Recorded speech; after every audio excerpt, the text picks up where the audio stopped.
Das deutsche Volk ist wieder stark geworden in seinem Geiste.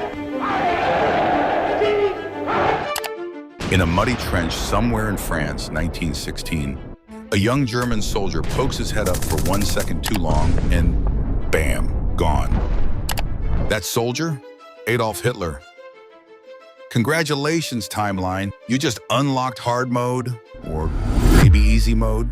I don't know yet. Depends on your definition of better. But if you're thinking this butterfly flaps its wings and peace blossoms across Europe, well, buckle in, because things get real messy real fast. So here's the thing, Adolf Hitler's rise to power wasn't exactly a guaranteed outcome. He wasn't born with a dictator's starter kit.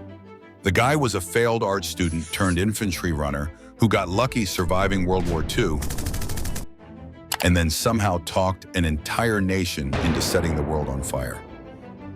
But what if that luck ran out early?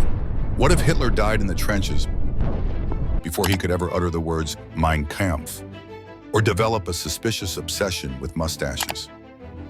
Would the Nazis never exist? Would there be no World War II?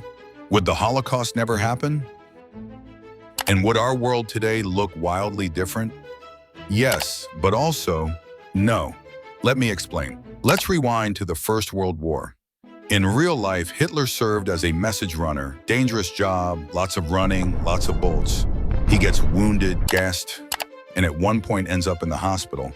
But now, in our alternate timeline, he gets hit during a routine run in 1916 and dies instantly. No Hitler, no Nazi party, no swastikas, no weird obsession with Wagner. Seems like we just dodged the worst century ever.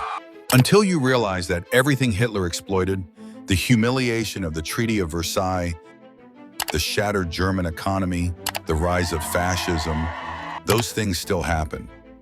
With or without Adolf, Germany was a pressure cooker ready to blow. So if not Hitler, then who? Enter the backups. Hitler didn't invent fascism, he just gave it a dramatic flair and a horrifying kill count.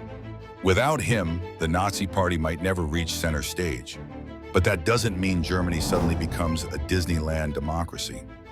Far from it. Guys like Ernst Röhm, who led the SA, were far more militaristic. He wanted a second revolution, even more extreme than Hitler's. Then there's Gregor Strasser, who mixed nationalism with socialism like a Molotov cocktail, ready to toss it at the status quo. Or maybe Germany doesn't go Nazi at all. Maybe the communists win out. Remember, the Weimar Republic was teetering. Leftist uprisings were popping off in cities like Berlin and Munich.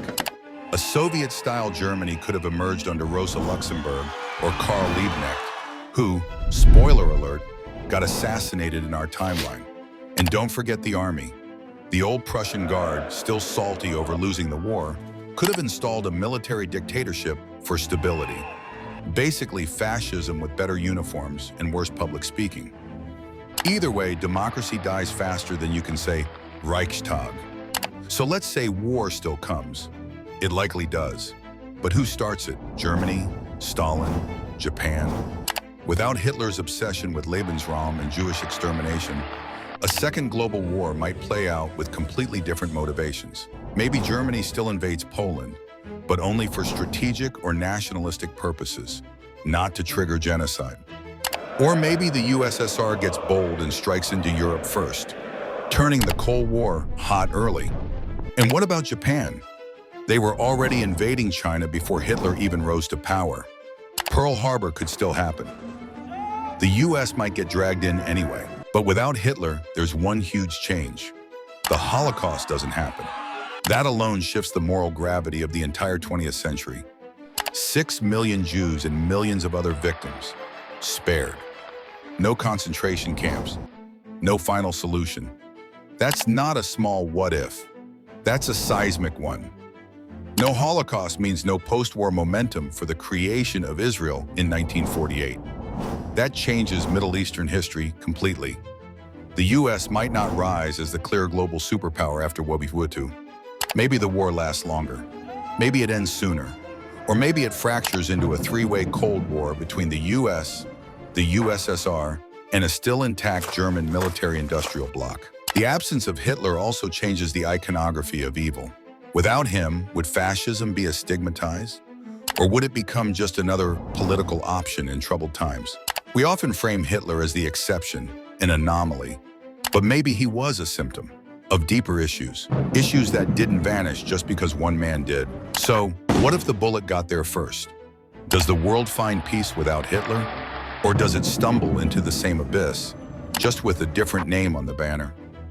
Would Stalin's USSR fill the void? Would America still intervene in Europe? Or would we be sitting in a world where German tanks still roll down Paris, but with a different face on the propaganda posters?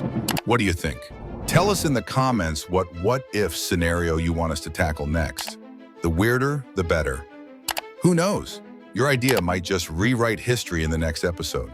Until then, stay curious, stay skeptical, and never underestimate the butterfly effect of a well-timed bullet.